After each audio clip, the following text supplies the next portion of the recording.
নমস্কার বন্ধুরা, শ্রী গুরু জয়, শ্রী গুরু জয়, শ্রী গুরু জয়। আশা করি তোমরা ভালো আছো, সুস্থ আছো।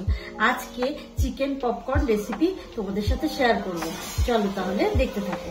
চিকেন পপকর্ন তোমরা বাড়িতে বানিয়ে নিতে পারো। চেষ্টা করেছি রেসিপিটা খুব সহজভাবে দেখানোর, যাতে তোমাদের বুঝতে কোনো অসুবিধা না হয়।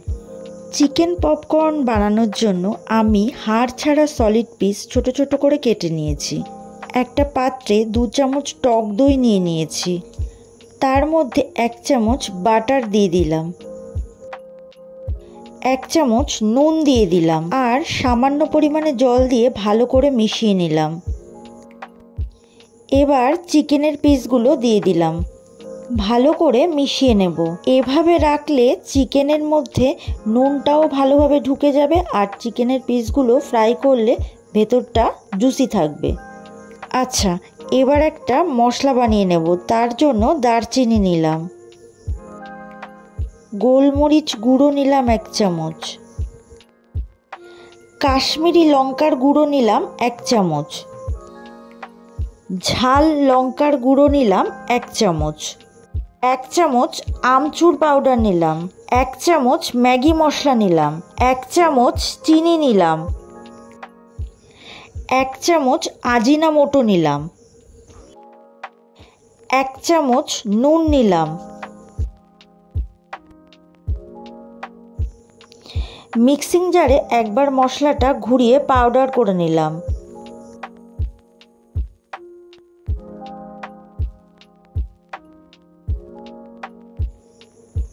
এবার একটা পাত্রে 3 চামচ কর্নফ্লাওয়ার নিয়ে নিলাম।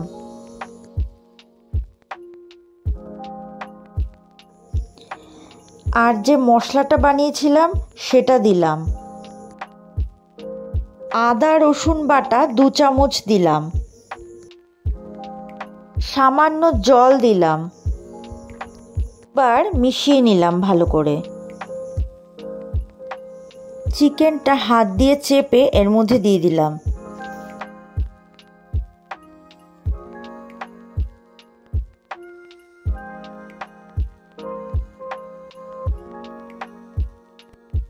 ভালো করে মেখে এর মধ্যে দিয়ে দিচ্ছি 2টো ডিম। আর ডিমটা দেওয়ার পর আবারও ভালো করে মেখে নিচ্ছি। এবার ময়দার কোট করব। তার জন্য ময়দার মধ্যে দিচ্ছি বিট নুন, গোলমরিচ গুঁড়ো আর যে মশলাটা বানিয়েছিলাম সেটা দিয়ে দিলাম। ভালো করে ড্রাই উপকরণগুলো মিশিয়ে নিলাম। এবার চিকেনের পিসগুলো ময়দার মধ্যে কোট করে হাত দিয়ে চেপে চেপে দিচ্ছি। এবার কড়াইতে তেল গরম বসালাম। হাই ফ্লেমে চিকেনটা ফ্রাই করে নেব। এবার চিকেনের পিসগুলো দিয়ে দিলাম।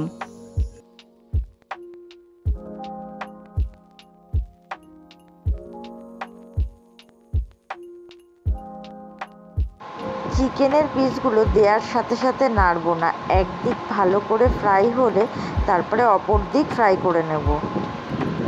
এভাবে 2 থেকে 3 মিনিটের মধ্যেই ফ্রাই হয়ে যাবে।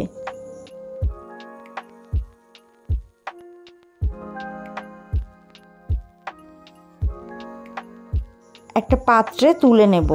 তোমরা একবার অবশ্যই বাড়িতে ট্রাই করো এই রেসিপিটি।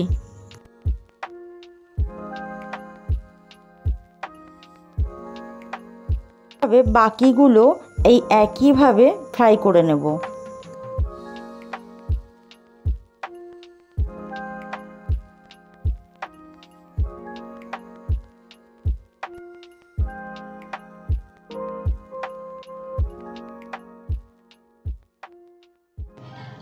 নমস্কার বন্ধুরা, তাহলে আজকের মতো আমার ভিডিওটি এখানেই শেষ করছি। দেখা হচ্ছে নতুন আরেকটি ভিডিওতে।